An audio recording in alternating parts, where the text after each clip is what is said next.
My rich wife, the CEO, threw me out after believing her sister's lies. 3 weeks later, she asked if I'd reflected instead. I handed her divorce papers. Her sister lost it. You know how they say hindsight's 20/20? Well, let me tell you something. Sometimes you can see the train wreck coming from a mile away, but you're too damn stubborn to get off the tracks. That's basically the story of my life, or at least the 44 years leading up to this spectacular mess I'm about to lay on you. My name's Marcus Hale, and up until about 3 months ago, I thought I was living the American dream. Picture this, a decent-looking guy with a solid career in project management, married to one of the most powerful women in the city. Clara Whitmore. Yeah, that Whitmore, the one whose face graces the cover of Forbes every other month, was my wife, CEO of Whitmore Luxury Real Estate, a company that basically owns half the prime real estate from Manhattan to the Hamptons. When people heard I was married to Clara Whitmore, their jaws would hit the floor so hard you could hear the thud from 3 blocks away. On paper, we were absolutely perfect. She brought the big bucks, the connections, the kind of influence that gets you tables at restaurants that don't even have names on their doors. Me, I brought stability, reliability, and what she used to call that charming everyman quality that keeps me grounded. Translation, I was the normal guy who made her feel like she wasn't completely living in an ivory tower made of $100 bills. Our wedding photos looked like something straight out of Architectural Digest. Her penthouse overlooking Central Park with floor-to-ceiling windows that made you feel like you were floating above the peasants below. The marble kitchen island cost more than most people's cars. And don't even get me started on the wine cellar that housed bottles worth more than my college education. Clara would joke that marrying me was the best investment she'd ever made. And I'd laugh along, thinking she meant it in the sweet, romantic way couples talk about being each other's better halves. Spoiler alert, she didn't. But here's where our fairy tale takes a hard left into nightmare territory. See, Clara had this younger sister, Sabrina Whitmore. And if Clara was the golden child who could do no wrong, then Sabrina was the family's professional disappointment wrapped in designer clothes and an attitude that could curdle milk. Sabrina was 28, unemployed by choice, and had perfected the art of living off her sister's generosity like it was an Olympic sport. She had this whole setup going. Clara paid for her Manhattan apartment, her credit cards, her gym membership, her therapy sessions, her organic juice cleanses, and probably her monthly manicures that cost more than some people spend on groceries. Sabrina liked to call it family support, but the rest of us called it what it was, freeloading with a trust fund twist. From day one, Sabrina looked at me like I was something unpleasant she'd stepped in during her morning jog through Central Park. Not that she actually jogged. Physical exertion was beneath someone of her refined sensibilities. But you get the picture. Every family dinner, every holiday gathering, every casual drop-by visit, she'd give me this look. You know the one, like she was mentally calculating exactly how much of her sister's money I was going to cost them over the years. The thing about Sabrina was that she had this talent for making her poison sound like concern. Clara, honey, don't you think Marcus seems a little too comfortable with your lifestyle? She'd say, her voice dripping with fake worry. I mean, it's so sweet how he's adapted to luxury so quickly, almost like he was born for it, you know? And Clara, bless her brilliant but naive heart, would just nod along like Sabrina was dropping profound wisdom instead of passive-aggressive grenades designed to blow up my marriage from the inside. The dinner table conversations became my personal hell. Picture this scene. Clara at the head of the table, discussing her latest multi-million-dollar deal while casually sipping wine that cost more per bottle than most people make in a week. Me trying to contribute something meaningful to the conversation while simultaneously wondering if my middle-class background was written all over my face like a scarlet letter. And Sabrina sitting there with that smirk. Oh, that damn smirk like she knew something the rest of us didn't. Marcus, tell us about your day, Sabrina would say with fake sweetness.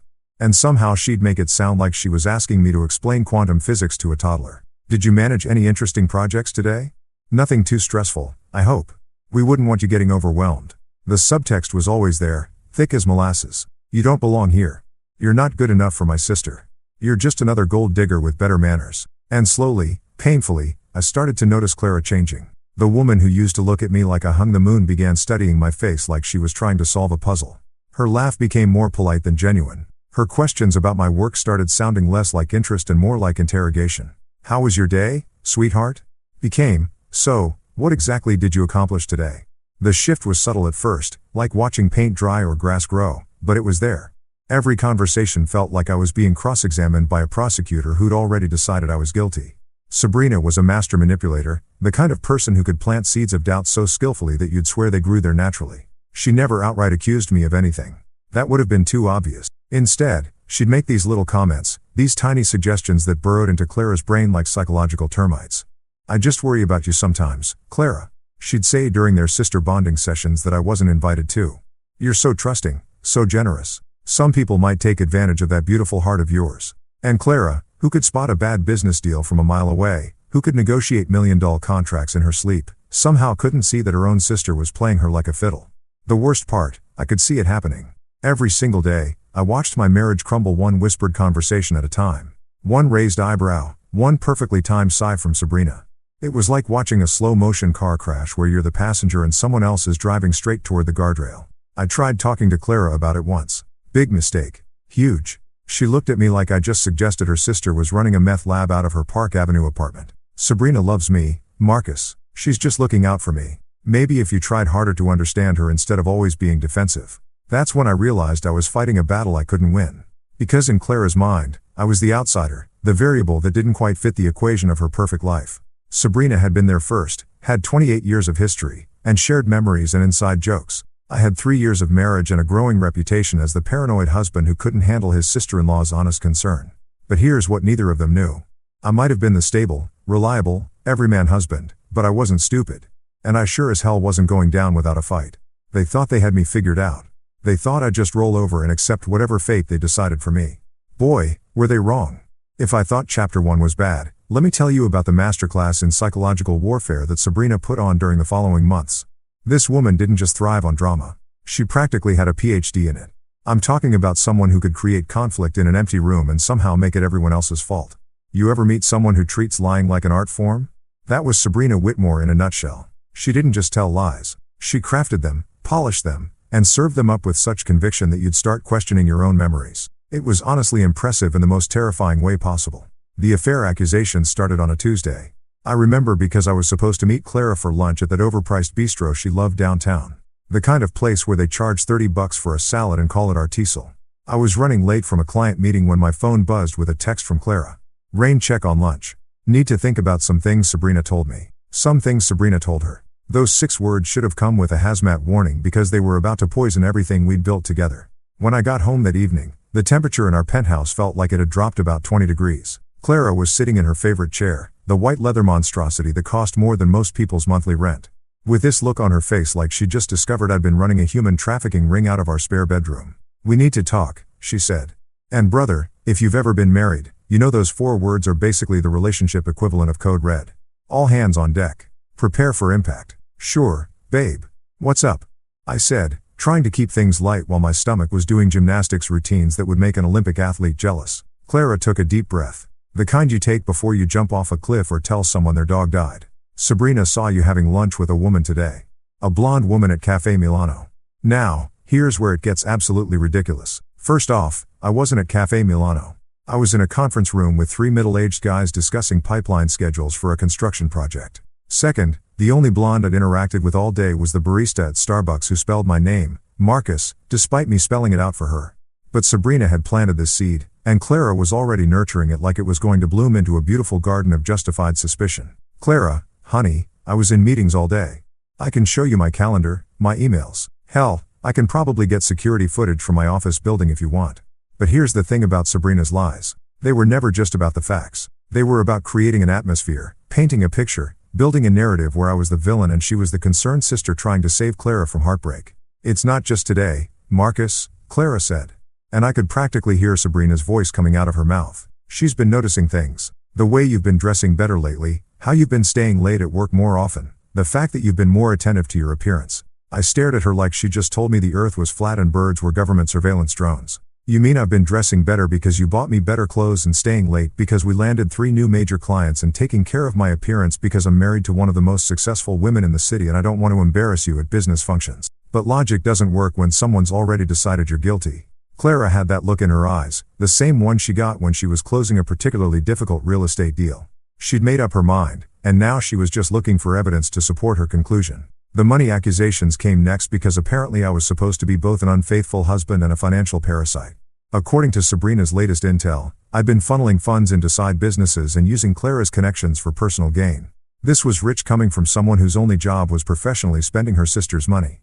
But hey, who's keeping track? She showed me bank statements. Marcus, transfers you've been making money going into accounts I don't recognize. This is where I almost laughed because the mysterious transfers were me putting money into a savings account to surprise Clara with a trip to Italy for our anniversary. The unknown accounts were literally marked anniversary fund Italy trip in my banking app. But Sabrina had taken screenshots at just the right angle to make it look suspicious, like some kind of financial forensics expert who'd flunked out of detective school.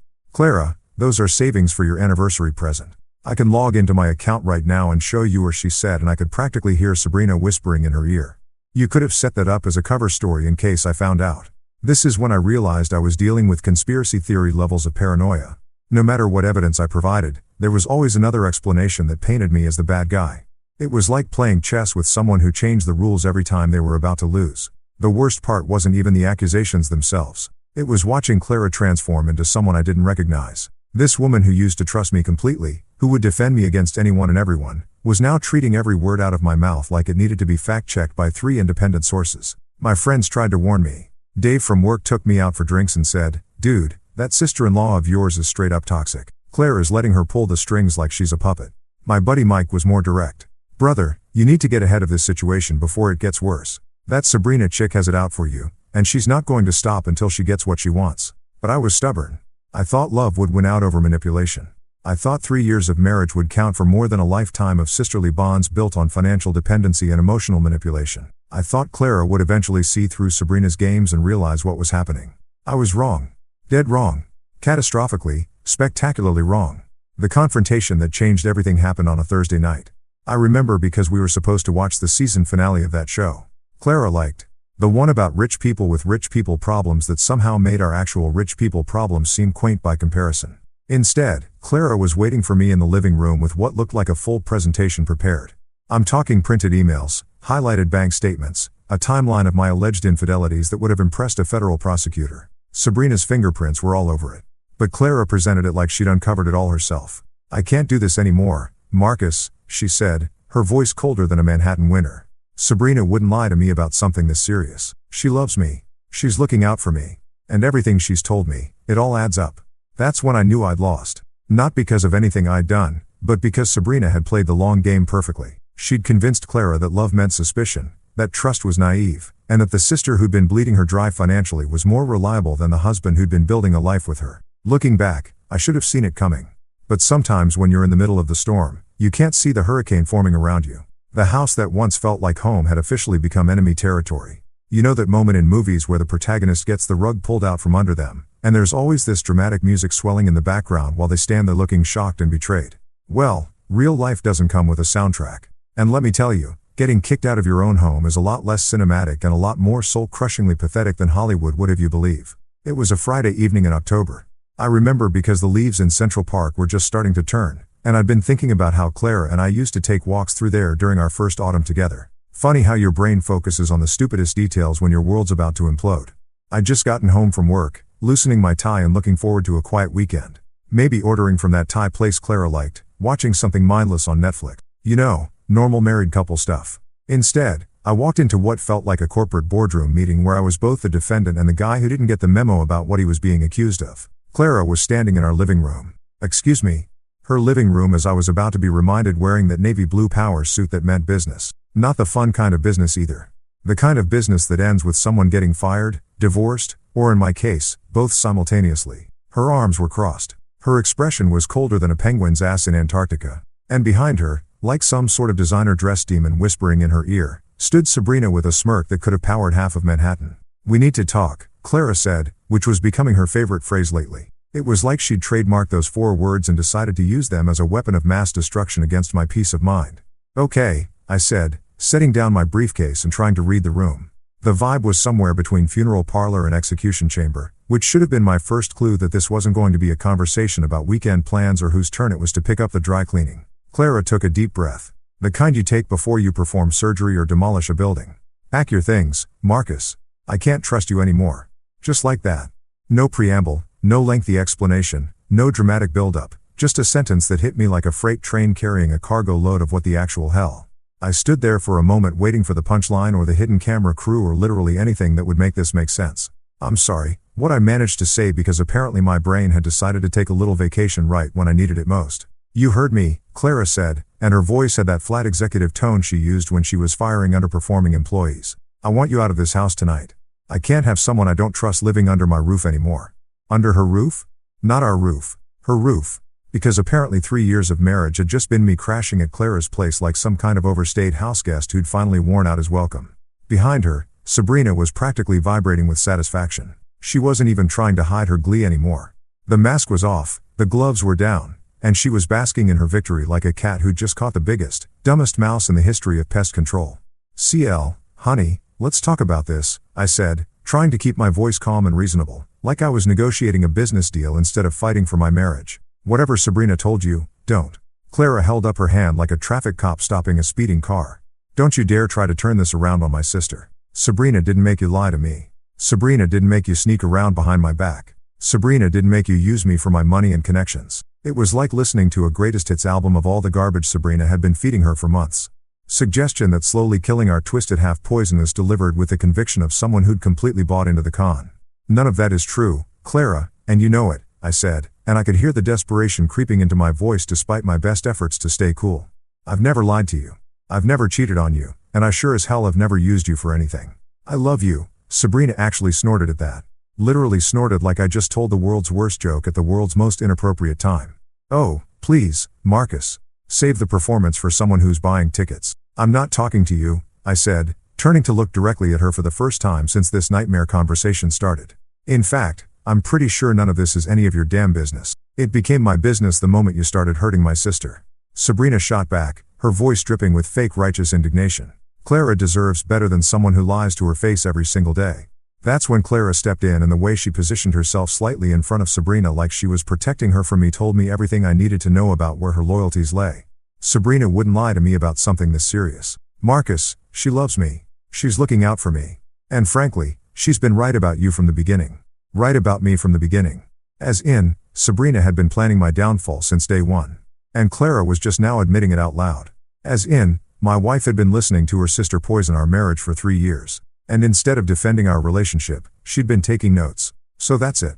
I asked, and I could feel something hardening inside my chest, like my heart was turning to stone in real time. 3 years of marriage and you're just going to throw it all away because you're unemployed. Freeloading sister convinced you I'm some kind of criminal mastermind. The unemployed and freeloading comments hit their mark. Sabrina's face flushed red, and for a second, I saw a crack in her smug facade.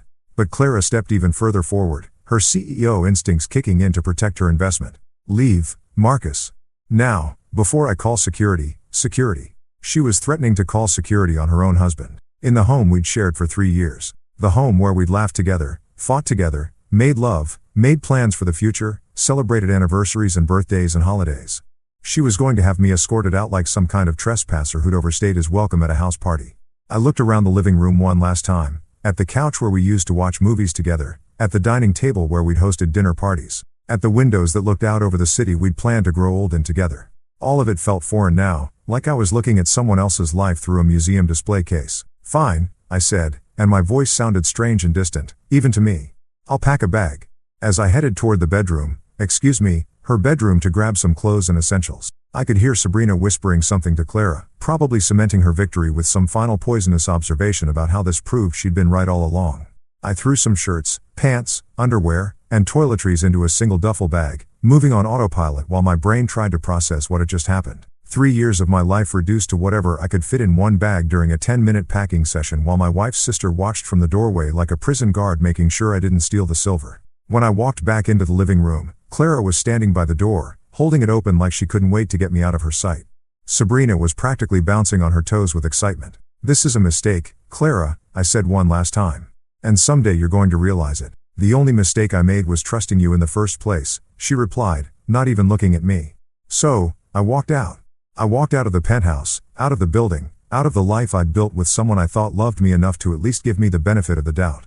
The door closed behind me with a sound that felt like a coffin lid slamming shut. Standing on the sidewalk with my single bag, watching taxis and pedestrians go about their normal Friday evening routines, I felt something I hadn't expected. Relief. Underneath all the hurt and anger and betrayal, there was this weird sense of relief. Like I'd finally stopped pretending everything was okay when it clearly wasn't. They thought they'd won. They thought I'd come crawling back, begging for forgiveness, and promising to be a better boy. They had no idea what they just unleashed. You ever been to one of those fancy spas where they put you in a sensory deprivation tank and tell you it's supposed to be therapeutic?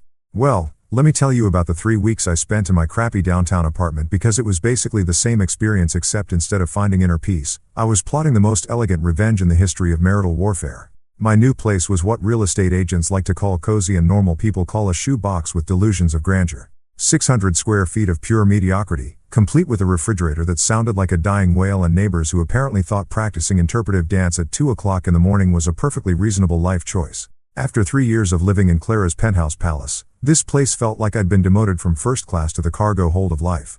But you know what? It was mine. Nobody could kick me out of it. Nobody could stand in the living room and tell me to pack my things because they didn't trust me anymore. And most importantly, nobody could fill the air with poisonous whispers about what a terrible person I was while I was trying to watch Netflix and eat cereal for dinner like a functioning adult. The first few days were rough. I'll admit it. I spent a lot of time staring at the ceiling, wondering how the hell my life had taken such a hard left turn into Crazyville.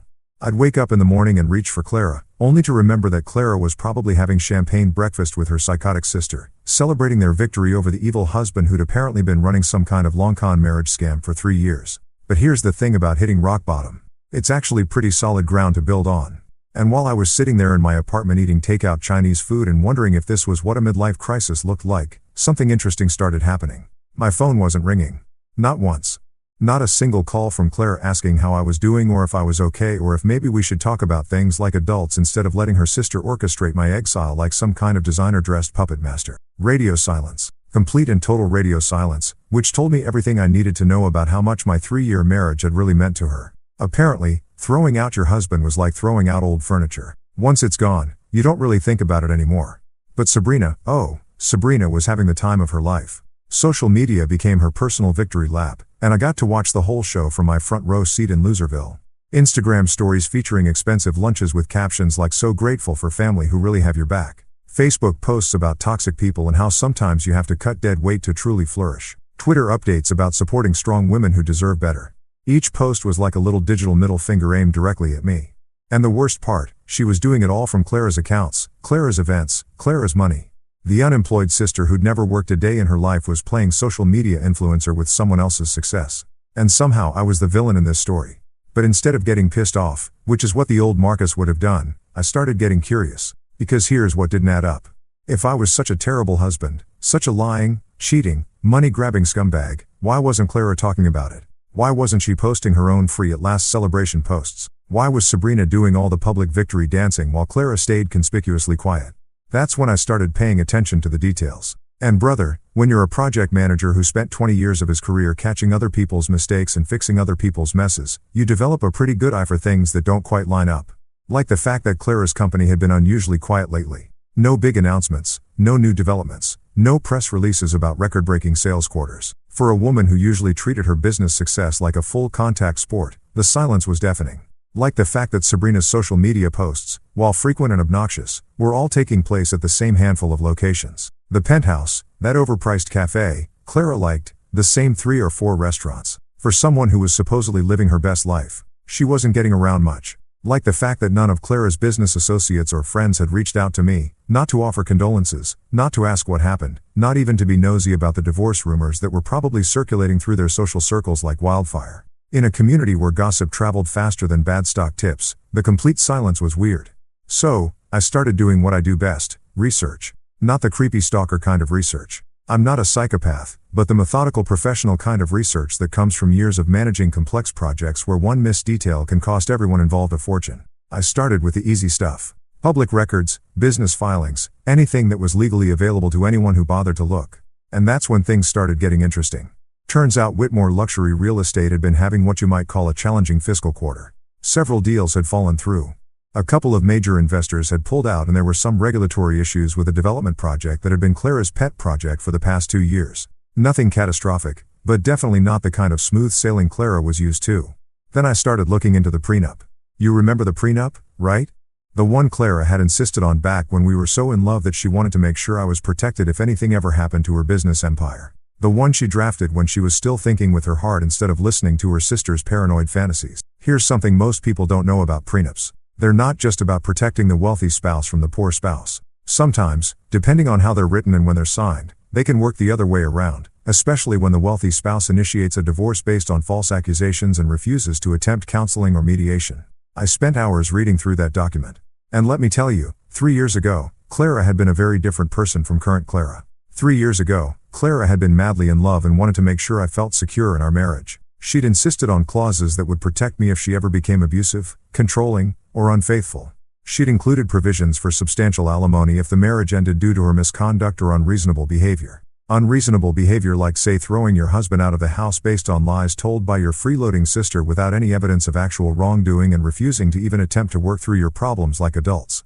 Current Clara probably didn't even remember those clauses. She'd been so focused on protecting her assets from a hypothetical bad husband that she'd accidentally created a legal safety net for the good husband she was about to throw away.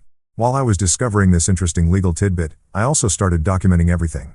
Screenshots of Sabrina's social media posts, particularly the ones that could be interpreted as harassment or defamation. Records of all my attempts to contact Clara and work things out. Evidence of my actual whereabouts during the time Sabrina claimed I was having affairs or conducting mysterious business meetings. And slowly, quietly, methodically, I started building a case that would have made my old law school professors proud. Not because I was planning to destroy anyone. I'm not a vindictive person by nature, but because I was finally done being the victim in someone else's twisted family drama. The phone call from Clara came on a Tuesday morning, exactly 3 weeks after she'd kicked me out. I was sitting in my kitchen drinking coffee and reading through some particularly interesting financial documents I'd requested from our accountant when my phone buzzed with her name. For a split second, I thought about not answering, but curiosity got the better of me. Marcus, her voice sounded different, smaller, less certain. We need to talk. Have you had time to reflect? Reflect? Like I was a naughty child who'd been sent to his room to think about what he'd done wrong. Sure, Clara, I said, keeping my voice perfectly neutral. I've had plenty of time to reflect. Good. Can you come to my office tomorrow? Say 2 o'clock. I think we should discuss how to move forward. Move forward. Translation: she wanted to see if I was ready to come crawling back, apologize for crimes I didn't commit, and probably sign some kind of agreement that would let her file for divorce while maintaining the moral high ground. I'll be there, I said. And I would be, but not for the reason she thought. Time to show Clara and her manipulative sister exactly what 3 weeks of reflection had produced. You know that feeling when you're playing poker and you've got a royal flush, but you have to sit there with a straight face while everyone else at the table thinks they're about to clean you out. That's exactly how I felt sitting in my crappy apartment the morning after Clara's phone call, sipping coffee that tasted like it had been filtered through gym socks while mentally preparing for the performance of a lifetime. Clara wanted to meet at her office. Of course, she did, because why have a personal conversation about the implosion of your marriage in a neutral location when you can do it in the executive boardroom where you hold all the power? It was a classic Clara move. Control the environment. Control the narrative. Control the outcome. She probably had her whole speech prepared, maybe even had her assistant schedule it between her 10 o'clock with the Peterson account and her 3:30 with the city planning committee. Have you had time to reflect? She'd ask like I was some kind of ward employee who'd been suspended pending a performance review. The arrogance of that question was honestly breathtaking. Here was a woman who'd thrown her husband out of their home based on the word of her professional mooch of a sister. And she was asking me if I'd learned my lesson yet. Oh, I'd reflected. All right. I'd reflected so hard I was practically a goddamn philosopher at this point. I spent the morning getting ready like I was preparing for war, which in a way I was. Shower, shave, the whole 9 yards. I put on my best suit, the charcoal gray one Clara had bought me for her company's annual gala last year, back when she was still proud to have me as arm candy at her business functions. Ironic, really. I was about to use her own gift to look professional while I systematically dismantled the assumptions that had led to this moment. The briefcase was the key prop in today's little drama. Black leather, expensive looking, the kind of thing that screams serious business in any corporate setting. Clara had given it to me for our 2nd anniversary back when she thought having a project manager husband was charming instead of embarrassing. Inside, I'd carefully arranged all my research from the past 3 weeks. Copies of the prenup with the relevant sections highlighted, financial records, bank statements, screenshots of Sabrina's social media posts, documentation of my actual whereabouts during the times I was supposedly cheating. But the real beauty of my preparation wasn't what I'd included. It was what I'd left out, because sometimes the most effective strategy isn't showing all your cards at once. Sometimes it's about letting your opponents think they know what you're holding while you keep the royal flush hidden until the perfect moment. I got to Clara's office building about 20 minutes early because punctuality was one of those middle-class habits I'd never been able to shake. Even after years of living in the penthouse, the lobby was all marble and glass and the kind of aggressive minimalism that screams, "We charge $500 an hour and we're worth every penny." The security guard nodded at me like he recognized me, which he probably did from all the times I'd come here to surprise Clara with lunch or flowers or just to be a supportive husband during her particularly stressful weeks. Those days felt like they belonged to someone else's life now. I took the elevator to the 15th floor, listening to the kind of generic jazz that's designed to make you feel sophisticated while you wait to get screwed over by people in expensive suits. The receptionist, Jessica, I think her name was, smiled at me with that professional warmth that doesn't quite reach the eyes. "Mr. Hale, it's been a while. Mrs. Whitmore is expecting you. Conference room A. Conference room A. The big one. The one with the floor-to-ceiling windows overlooking the city.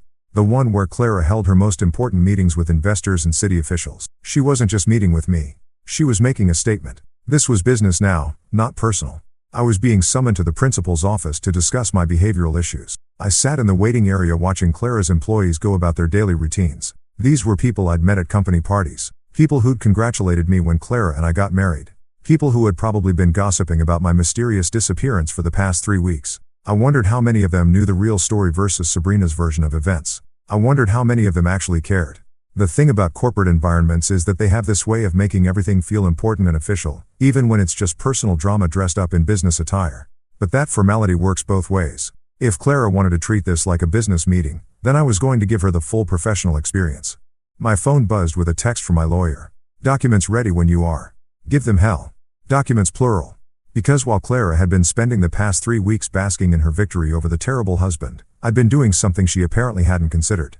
I'd been getting legal advice from someone who actually knew what they were talking about. At exactly 2 o'clock, Jessica appeared at my side with that same professional smile. "Mrs. Whitmore is ready for you now." I followed her down the hallway, past the motivational posters and awards and photographs of Clara shaking hands with various important-looking people. This was her domain, her kingdom, her carefully constructed monument to success and control. And in about 10 minutes, I was going to show her exactly how much control she actually had over this situation. The conference room door opened and there she was, Clara, sitting at the head of the long mahogany table like she was chairing a board meeting instead of having a conversation with her harangued husband. She looked good. She always looked good, but there was something different about her face. Tired maybe or stressed. The past 3 weeks hadn't been as easy as she'd pretended. And there sitting to her right like some kind of evil advisor was Sabrina. Because of course Sabrina was there. Of course, the woman who'd orchestrated this entire situation would want to be present for my humiliation. She was probably planning to live tweet the whole thing. "Marcus," Clara said, gesturing to the chair across from her. "Please sit down." I sat down and placed my briefcase on the table with deliberate care. Both women looked at it with curiosity, probably wondering what pathetic collection of apologies and promises I'd brought to gravel my way back into their good graces. "Thank you for coming," Clara continued, slipping into her CEO voice like putting on a familiar jacket. "I hope these past few weeks have given you time to think about everything that's happened between us. Everything that's happened between us, like our marriage had just spontaneously combusted instead of being systematically destroyed by the woman sitting next to her." "Oh, I've been thinking," I said, keeping my voice calm and pleasant. "I've been thinking a lot." Sabrina leaned forward slightly, that familiar smirk playing around the corners of her mouth. She was enjoying this already, anticipating the moment when I'd break down and beg for forgiveness while she got to play the role of the protective sister who'd saved Clara from a terrible mistake. "Good," Clara said, "because I think we need to discuss how we're going to handle this situation going forward. Our marriage, our living arrangements, our future. Our future." The way she said it with that slight pause told me everything I needed to know about what kind of future she had in mind. There would be a divorce probably with me taking the blame for the whole mess. There would be a settlement probably heavily weighted in her favor. There would be a narrative where she was the successful businesswoman who'd been taken advantage of by a gold-digging husband and Sabrina was the loyal sister who tried to warn her. It was a nice plan, clean, simple, effective. Too bad for them that I'd spent the past 3 weeks coming up with a better one. "Actually, Clara," I said, reaching for my briefcase. "I think you're right. We do need to discuss our future, and I brought along some materials that I think will help clarify exactly what that future is going to look like." The briefcase clicked open with a sound that seemed to echo in the suddenly quiet room. Both women were staring at me now with expressions that had shifted from confident control to something that looked suspiciously like uncertainty. "Before we get started," I continued, pulling out a neat stack of papers, "I just want to say that I've done a lot of reflecting over the past 3 weeks about our marriage, about trust, about what happens when people make assumptions without checking the facts first." I placed the papers on the table between us and looked directly at Clara for the first time since I'd walked into the room. "And what I've concluded is that you're absolutely right. We do need to discuss how we're going to handle this situation going forward." I slid the papers across the table to her with a smile that probably looked a lot more confident than I felt. "Starting with these divorce papers, I'd like you to sign. You know that moment in chess when you move your queen into position and your opponent suddenly realizes they've been playing checkers this whole time? That's exactly what Clara's face looked like when those divorce papers hit the mahogany table with all the subtle impact of a nuclear bomb wrapped in legal letterhead. The silence in that conference room was so thick you could have cut it with a butter knife and served it as an appetizer at one of Clara's fancy business dinners. Both women were staring at the documents like I just pulled a live snake out of my briefcase instead of a perfectly legitimate legal filing that had been prepared by one of the best divorce attorneys in the city.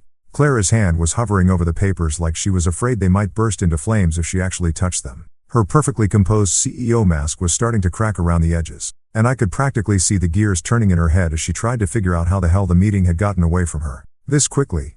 Sabrina, on the other hand, looked like someone had just told her Christmas was cancelled and her trust fund had been donated to charity. The smirk that had been permanently attached to her face for the past 3 weeks had vanished completely, replaced by an expression that was somewhere between confusion and pure unadulterated panic. What is this? Clara finally managed to say, her voice carrying just the tiniest tremor that told me I'd succeeded in rattling her cage in a way that probably hadn't happened since her first board meeting 20 years ago. Those are divorce papers, I said helpfully, like I was explaining basic math to a particularly slow kindergartner. You know, the legal documents that officially end a marriage when one party decides to throw the other party out of their shared home based on completely fabricated accusations. I kept my voice pleasant and conversational, the same tone I'd use to discuss the weather or ask someone to pass the salt. Professional courtesy, you might call it.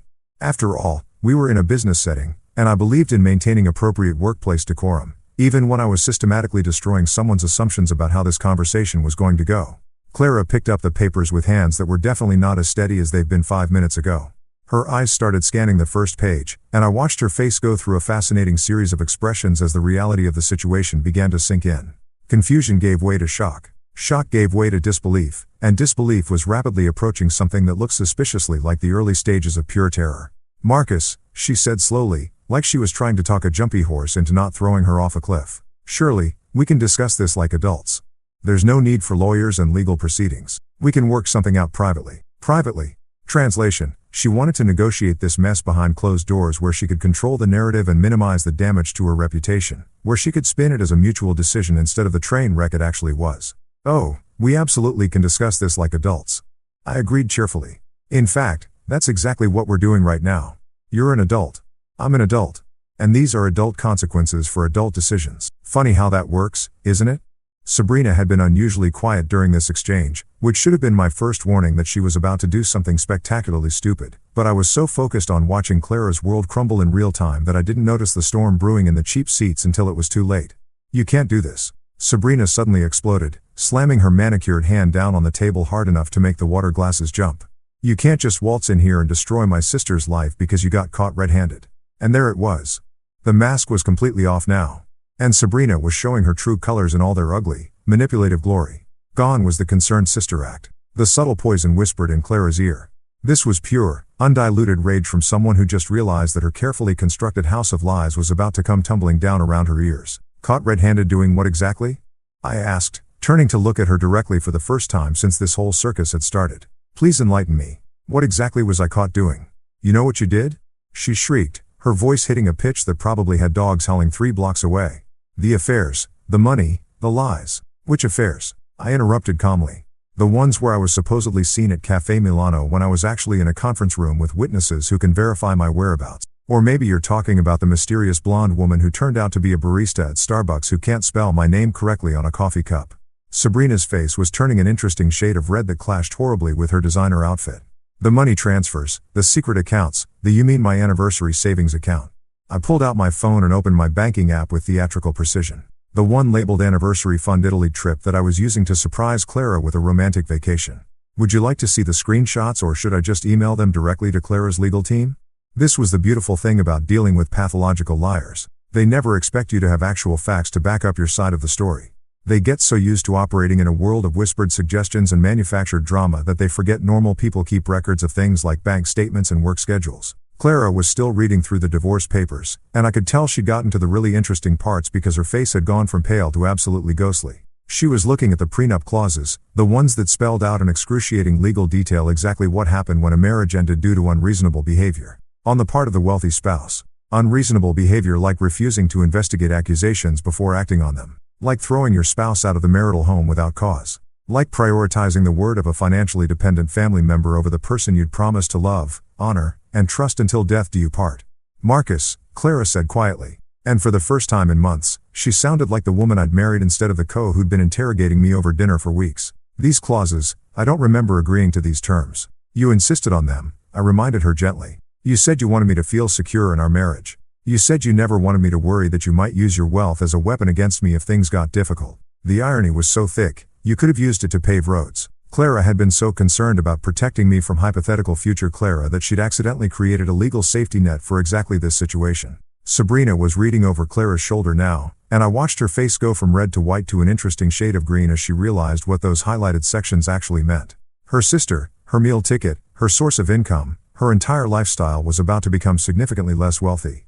And it was all because of the lies Sabrina herself had planted. Clara, you can't sign this, Sabrina whispered urgently. There has to be another way. You can fight it. You can fight what?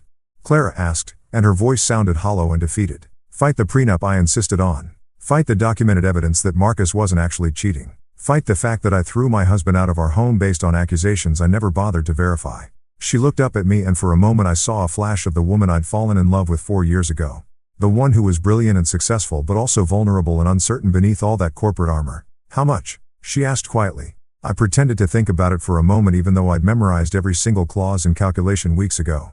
According to the prenup you drafted and given the circumstances of our separation, the monthly alimony comes out to roughly 30% of your net income for the next 5 years with a lump sum payment of $2.4 million to be paid within 60 days of the divorce decree. Sabrina made a sound like she was choking on her own tongue. $2.4 million. Clara, you can't afford that. The business, the expenses, the gambling debts, I suggested helpfully. Oh yes, we'll definitely need to discuss those. Both women went very, very still. Even the air in the room seemed to stop moving, like the entire building was holding its breath to see what would happen next. Gambling debts, Clara repeated slowly. And that's when I knew I had them exactly where I wanted them. Time for the real fun to begin. You ever watch a controlled demolition on TV? You know, where they blow up an old building and it comes down in slow motion, floor by floor, until there's nothing left but dust and debris. That's exactly what happened to Sabrina Whitmore's composure when I dropped the words gambling debts into that conference room like a stick of dynamite with a very short fuse. The transformation was honestly spectacular. 1 second she was sitting there trying to look like the concerned sister, still clinging to the last shreds of her victim act. And the next second, she was launching herself out of her chair like someone had just electrified the upholstery. You bastard, she screamed. And I mean screamed. The kind of sound that probably sent every dog in a 5-block radius running for cover. You lying, manipulative bastard. You can't prove anything. Ah, but there's the beautiful thing about gambling addicts, especially the kind who think they're smarter than everyone else. They leave a trail of evidence longer than the receipt from a Black Friday shopping spree at Macy's. And when that evidence involves stealing money from your sister's business accounts to feed your addiction, well, that trail becomes less like breadcrumbs and more like neon highway markers pointing straight to federal prison. Clara was staring at Sabrina like she'd never seen her before in her life. Gambling debts. Sabrina, what is he talking about? Nothing. Sabrina shot back, but her voice had gone up about 3 octaves, which is generally not what innocent people sound like when they're denying accusations. He's making it up. He's trying to deflect from his own crimes by my own crimes. I interrupted, reaching back into my magical briefcase of truth bombs. You mean like this? I pulled out a manila folder that was thick enough to choke a horse and placed it gently on the table between us. The silence that followed was so complete I could hear the air conditioning humming in the vents overhead. These are bank statements, I said conversationally, like I was discussing the weather instead of about to destroy someone's entire life. Not mine, obviously, since you've already established that my finances are an open book. These are from several offshore accounts that were opened using Clara's business credit and social security number. Clara's face went from pale to absolutely ghostly. What are you talking about, Marcus? Well, it's interesting, I continued, opening the folder and spreading out the documents with the kind of care usually reserved for handling ancient manuscripts. It seems someone has been making regular transfers from Whitmore Luxury Real Estate's operating accounts into these offshore holdings for the past 18 months. Small amounts at first, $5,000 here, $10,000 there, but gradually increasing in frequency and size. Sabrina was standing now, backing away from the table like the papers were radioactive. You can't. That's not. How did I get these? I smiled at her with all the warmth of a shark who'd just spotted a wounded seal. Funny thing about being married to a CEO, you pick up a few contacts in the financial investigation business. Turns out, when you pay the right people enough money, they can trace just about any financial irregularity back to its source. I pulled out another sheet. This one with highlighted sections that looked like a Christmas tree had exploded all over it. This particular account shows regular withdrawals at various casinos in Atlantic City, Las Vegas, and my personal favorite, an online poker site called Lucky Ladies Last Chance. Really classy name, by the way. Very subtle. Clara was reading over my shoulder now, her breathing getting shallow and quick like someone was slowly squeezing all the air out of the room. Sabrina, please tell me this isn't what it looks like. It's not what it looks like. Sabrina shrieked, but she was still backing toward the door like she was planning to make a run for it. He's fabricated all of this. He's trying to frame me because he knows he's caught. That's when I pulled out my phone and opened up the photo gallery with the kind of theatrical flourish that would have made Shakespeare proud. You know, Sabrina, for someone who's supposedly being framed, you sure do take a lot of selfies at casino tables. The photos were beautiful. Really crystal clear shots of Sabrina living her best life at blackjack tables, slot machines, and poker games, all tagged with locations and timestamps that corresponded perfectly with the dates of the mysterious account withdrawals. Social media had been her downfall. She'd been so proud of her high roller lifestyle that she documented every single gambling session like she was creating evidence for her own prosecution. These are from your Instagram account. I explained helpfully to Clara, who was staring at the photos like they were pictures of her sister committing murder. Apparently, Sabrina thought her gambling adventures were worth sharing with the world. Very civic-minded of her. Really made my investigator's job much easier. Clara's voice was barely above a whisper. You stole from my company. You stole from me. I didn't steal anything. Sabrina was full-on hyperventilating now. Her designer dress sticking to her with sweat despite the air conditioning that was probably set to Arctic. It was just borrowing. I was going to pay it back. I was on a winning streak. And a winning streak. I laughed, and I'll admit it wasn't a particularly nice laugh. According to these records, you've lost approximately $473,000 over the past 18 months. If that's a winning streak, I'd hate to see what you consider a losing streak. The number hit Clara like a physical blow. She actually staggered backward and had to grab the edge of the conference table to keep herself upright. $473,000. Sabrina, that's almost half our emergency operating fund. It would have been more, I added cheerfully.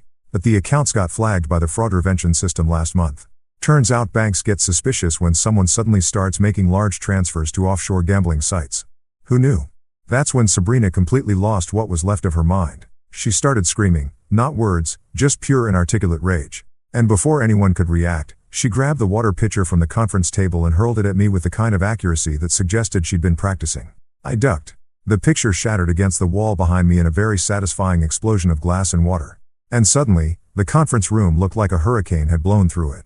You destroyed everything, she screamed, advancing on me with her hands curved into claws like she was planning to scratch my eyes out. Everything I worked for. Everything I built. Everything you built. Clara's voice cut through the chaos like a sword through silk. You built nothing, Sabrina.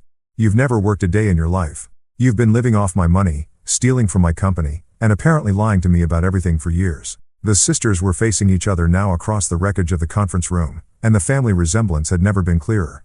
They had the same bone structure, the same general build, but Clara looked like strength and determination, while Sabrina looked like those qualities had been twisted into something desperate and ugly.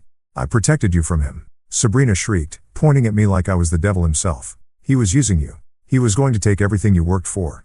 The only person who's been taking everything I worked for is you. Clara shot back, and her voice had that cutting edge that made her opponents in business negotiations break out in cold sweats.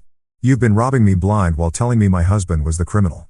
I decided this was probably a good time to interject before someone ended up needing medical attention. Clara, I think we should call security and probably the police. Embezzlement is a felony and assault with a water pitcher is at least a misdemeanor.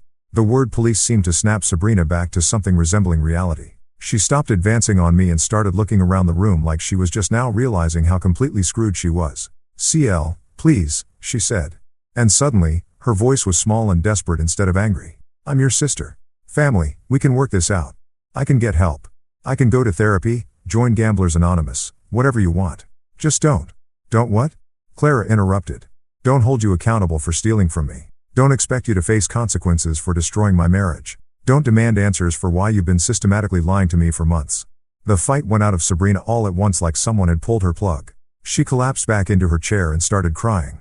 Not the pretty, delicate tears of a movie heroine, but the ugly, snotty, mascara-running kind of crying that people do when their entire world falls apart in the span of 10 minutes. Clara looked at her sister for a long moment, then turned to me with an expression I couldn't quite read.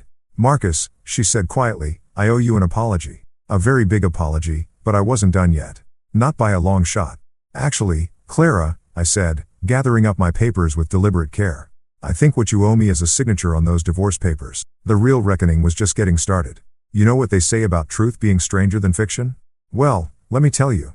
After spending 3 weeks digging into Sabrina Whitmore's financial activities, I was starting to think whoever came up with that saying had clearly never met someone whose entire life was built on a foundation of lies, theft, and what I can only describe as weaponized incompetence. But here's the thing about people like Sabrina. They never commit just one crime. They're like potato chips of criminal behavior. You can't steal just once. And while I was watching her have her dramatic meltdown in Clara's conference room, I realized I hadn't even gotten to the really juicy stuff yet. My lawyer had outdone himself. The man was like a financial archaeologist, digging through layers of deception to uncover artifacts of fraud that would have impressed the FBI's white-collar crime division. While Sabrina was still blubbering in her chair and Clara was staring at her sister like she'd never seen her before, I reached back into my briefcase one more time. Actually, I said, pulling out yet another folder that was even thicker than the first one. The gambling addiction is just the tip of the iceberg. Clara looked at me with eyes that were already so wide they were in danger of falling out of her head. There's more. Oh, honey, there's so much more. I opened the new folder with the kind of reverence usually reserved for handling nuclear material. See, when you hire a really good financial investigator, and I mean really good, the kind who charges more per day than most people make in a month, they don't just look at the obvious stuff. They dig deeper. They follow paper trails that most people don't even know exist. Sabrina had stopped crying and was now staring at me with the kind of horror usually reserved for people who've just realized they're in a horror movie and they're definitely not the final girl. What I discovered, I continued, spreading out documents like I was laying down a winning hand in the world's most expensive poker game, is that our dear Sabrina here has been running what you might call a diversified portfolio of fraud. The first document was a credit report that looked like it had been through a paper shredder and reassembled by someone having a nervous breakdown. Credit cards opened in Clara's name, 17 of them to be exact, with a combined limit of just over $600,000. Clara's face went through a fascinating series of expressions like she was cycling through every stage of grief simultaneously. Credit cards in my name all maxed out naturally, I said cheerfully. The monthly payments have been automatically deducted from Whitmore Luxury Real Estate's accounts for the past 2 years. Your accounting department probably thought they were legitimate business expenses. I pulled out another sheet. This one covered in so many colored highlights it looked like a rainbow had exploded on it. Then there are the loans, personal loans, business loans. Something called a luxury lifestyle advance from a company that I'm pretty sure is just 3 guys in a basement somewhere who charge interest rates that would make loan sharks blush. Sabrina was making small whimpering sounds now, like a dog that knows it's about to get taken to the vet for something unpleasant. Clara, on the other hand, was getting that focused look she got when she was about to destroy someone in a business negotiation. How much? Clara asked, and her voice had gone completely flat and emotionless, which anyone who knew her would recognize as a very, very bad sign. I pretended to consult my notes, even though I had these numbers memorized down to the penny. Well, if we include the gambling losses, the credit card debt, the various loans, and the compound interest on everything, we're looking at approximately $1.20 $2 million in total debt that's been systematically transferred onto your personal and business credit. The silence that followed was so complete I could hear the elevator dinging in the hallway outside. Clara was staring at the documents like they were written in a foreign language, and Sabrina looked like she was seriously considering whether jumping out the 15th floor window would be preferable to whatever was about to happen next. But wait, there was more. Because when you're dealing with someone who spent years perfecting the art of financial parasitism, you don't stop at simple theft. You branch out into more creative endeavors. Oh, and then there's the real estate, I said, pulling out what looked like a stack of property deeds and mortgage documents. Turns out Sabrina has been quite the entrepreneur in the property investment business. Clara's head snapped up. What property? 3 condos in Miami, a beach house in the Hamptons, and this is my personal favorite, a timeshare in Aspen that apparently comes with its own private ski instructor. I spread out the paperwork with the kind of care usually reserved for handling evidence at a crime scene. All purchased using loans that were secured against Whitmore Luxury Real Estate's assets. That's impossible, Clara said. But her voice lacked conviction. I would have had to sign off on any loans using company assets as collateral. I pulled out a magnifying glass. Yes, I actually brought a magnifying glass because sometimes you have to lean into the drama and handed it to her along with one of the documents. Take a look at the signature line. Clara examined the signature under magnification and I watched her face go from confusion to understanding to pure undiluted rage in the span of about 10 seconds. This is my signature, she said quietly. Technically, yes, I agreed. But unless you've developed a sudden interest in timeshares and beach houses that you forgot to mention, I'm guessing you didn't actually sign these documents. Forgery. We'd officially moved from simple theft into federal crime territory. And judging by the look on Sabrina's face, she was starting to realize that her problems had just escalated from awkward family dinner conversation to potentially spending the next decade in an orange jumpsuit. Sabrina, Clara said, and her voice was so cold it could have frozen nitrogen. Did you forge my signature? I can explain. Sabrina burst out, finally finding her voice now that she was staring down the barrel of serious jail time. It wasn't supposed to be permanent. I was going to pay everything back. The timeshare was an investment. The condos were appreciating in value. It was all going to work out.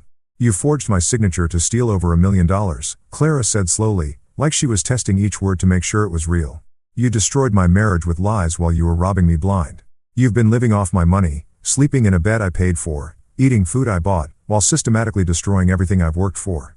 The breakdown of their relationship was happening in real time. And it was honestly beautiful to watch. 28 years of sisterly bonds built on trust and family loyalty and shared childhood memories crumbling under the weight of documented evidence that Sabrina had been treating Clara like her personal ATM for years. Clara, I'm your sister.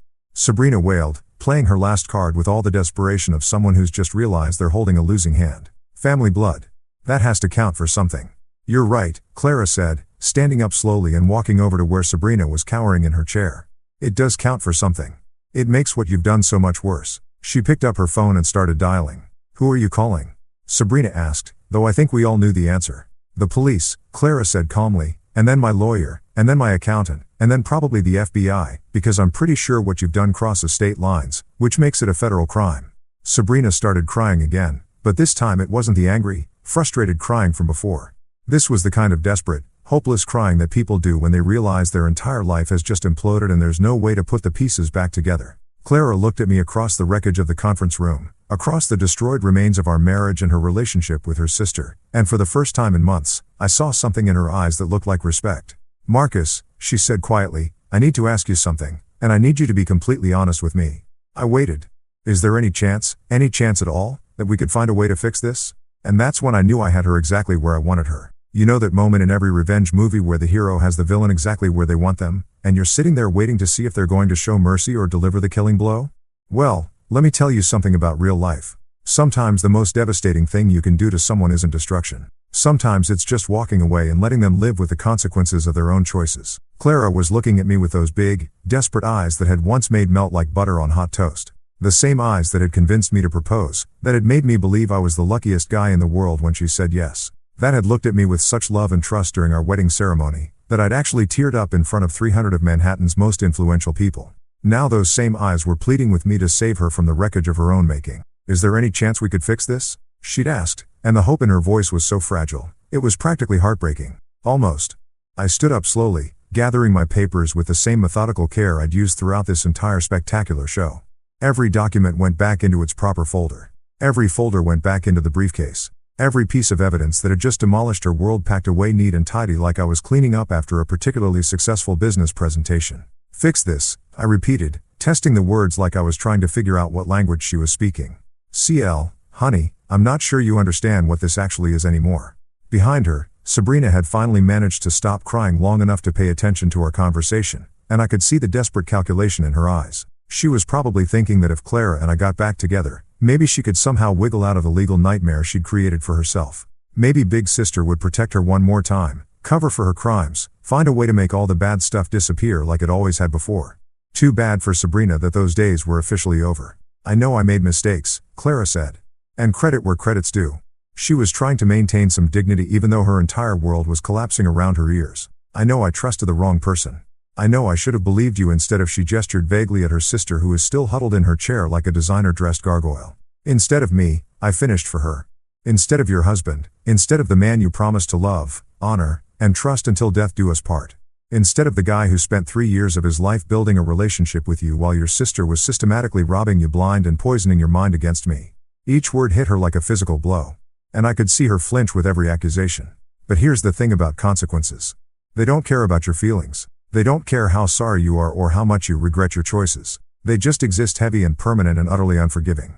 Marcus, please, she said. And there was real pain in her voice now. I was wrong. I was so wrong about everything. But we can start over. We can rebuild. I'll make it right. Start over. Like the past 3 months had been some kind of minor disagreement instead of a complete character assassination orchestrated by the person she'd chosen to trust over me. Like, I could just forget the night she'd thrown me out of our home like garbage. The weeks of silence, the absolute certainty in her voice when she told me that Sabrina wouldn't lie to her about something so important. How exactly are you planning to make it right, Clara? I asked, closing the briefcase with a satisfying click that seemed to echo through the destroyed conference room. Are you going to give me back the 3 years I spent married to someone who was willing to believe the worst about me without a shred of evidence? Are you going to undo the humiliation of being kicked out of my own home? Are you going to somehow erase the fact that when push came to shove, you chose your lying, stealing, Manipulative sister over the husband who'd never given you any reason not to trust him? The questions hung in the air like smoke from a house fire. And I could see Clara scrambling for answers that didn't exist. Because that's the thing about trust. Once it's broken, really truly broken, all the apologies in the world can't put it back together again. You can say you're sorry. You can promise to do better. You can even mean it with every fiber of your being. But you can unknow what you learned about someone's character when they showed you who they really were in a crisis. And Clara had shown me exactly who she was when things got difficult. She was someone who would throw away 3 years of marriage based on the word of a person who'd been lying to her about everything else in her life. That wasn't the kind of person I wanted to be married to anymore. I love you, she said desperately, playing her last card with all the finesse of someone who just realized the deck was stacked against them. I know I screwed up, but I love you, Marcus. That has to count for something. I looked at her for a long moment. This woman who had been the center of my universe for 3 years. This brilliant, successful, powerful who could negotiate million-old deals in her sleep, but couldn't see through her own sister's pathetically obvious lies. And I felt nothing. No anger, no hurt, no residual love trying to pull me back into the disaster she'd created. Just a vast empty sense of being done with all of it. You know what, Clara? I actually believe that you think you love me, but here's what I've learned about your version of love. It's conditional. It depends on other people's opinions. It evaporates the moment someone whispers something ugly in your ear. That's not love, sweetheart. That's just convenience with feelings attached. Sabrina tried to interject, probably hoping to salvage something from this train wreck, but I held up a hand that stopped her cold. And you, I said, turning to look at her directly. You don't get to say a goddamn word. You've done enough talking for one lifetime. Security will be here soon to escort you out, and then you get to spend the next few years explaining to various law enforcement agencies exactly how you thought stealing over $1 million from your sister was a reasonable life choice. I picked up my briefcase and walked toward the door, leaving both women sitting in the wreckage of their relationship and Clara's business empire. But just before I reached the exit, Clara called out one last time, Marcus, please don't leave like this. I was wrong about everything, but we can fix it. We can go to counseling. We can work through this. I'll do anything. I stopped with my hand on the door handle and turned back to look at her one final time. She was crying now, silent tears that tracked down her cheeks and probably cost more than most people's monthly salary and ruined makeup. And for just a second, I almost felt sorry for her. Almost.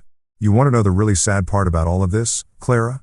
I said quietly. If you had just asked me about any of those accusations, if you had just given me the chance to defend myself instead of deciding I was guilty based on your sister's word, none of this would have happened. Your marriage would be intact, your business would be secure, and Sabrina would still be your problem to deal with instead of the FBI's. I opened the door and the sounds of normal office life drifted in from the hallway, phones ringing, people having ordinary conversations about ordinary problems, the blessed mundane reality of a world where people weren't destroying each other's lives over fabricated betrayals. But you chose to trust her instead of me, I continued. You chose to believe the worst about the person who'd never given you any reason to doubt him. And now you get to live with the consequences of that choice. I walked out of that conference room, out of Clara's office building, out of the life I'd built with someone who'd turned out to be a stranger wearing the face of the woman I'd loved. Behind me, I could hear Sabrina starting to wail again and Clara trying to calm her down, but their voices faded as I made my way to the elevator. The doors closed with a soft ding. And as I watched the floor numbers count down toward ground level, I realized something that surprised me. I felt lighter than I had in months. For the first time since this whole nightmare started, I was free. You know how they say revenge is a dish best served cold? Well, let me tell you something about that particular piece of wisdom. It's absolutely true. But what they don't mention is that the best revenge isn't actually revenge at all. Sometimes the most satisfying outcome is just watching the universe handle your enemies for you while you're busy building a better life somewhere else. It's been 6 months since I walked out of Clara's conference room, and I've got to say, the view from my new reality is pretty damn spectacular.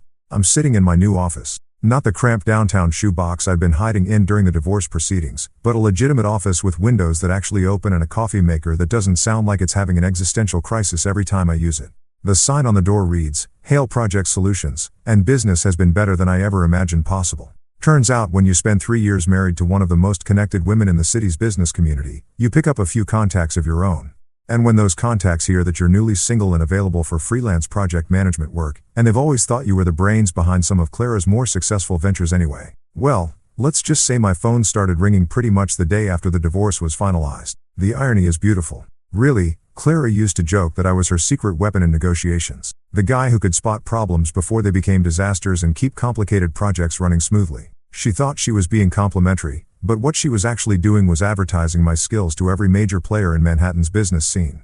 Now, those same people are my clients, and I'm making more money in 6 months as a consultant than I made in 2 years as a salaried project manager. Turns out my middle-class work ethic and attention to detail are pretty valuable commodities when they're not being overshadowed by someone else's trust, fund, and family connections. But the real satisfaction isn't the money or the success or even the vindication of knowing I was right all along.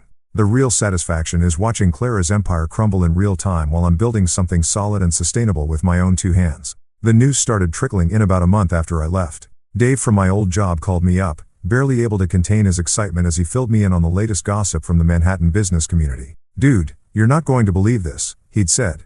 "But Clara's company is imploding. The fraud investigation, the missing money, the bad press. Investors are bailing left and right. It started with the banks.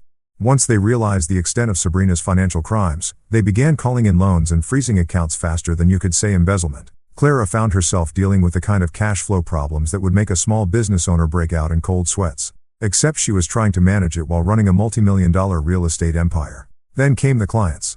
Wealthy people don't like uncertainty, and they really don't like doing business with companies that make headlines for all the wrong reasons. When news broke that Whitmore Luxury Real Estate CEO had been systematically robbed by her own sister for nearly 2 years without noticing, it didn't exactly inspire confidence in Clara's business judgment. The shareholders were next. Board meetings turned into bloodbaths with investors demanding explanations Clara couldn't provide and answers she didn't have. How do you tell a room full of people who trusted you with their money that you were so busy listening to lies about your husband that you completely missed the fact that your sister was stealing them blind?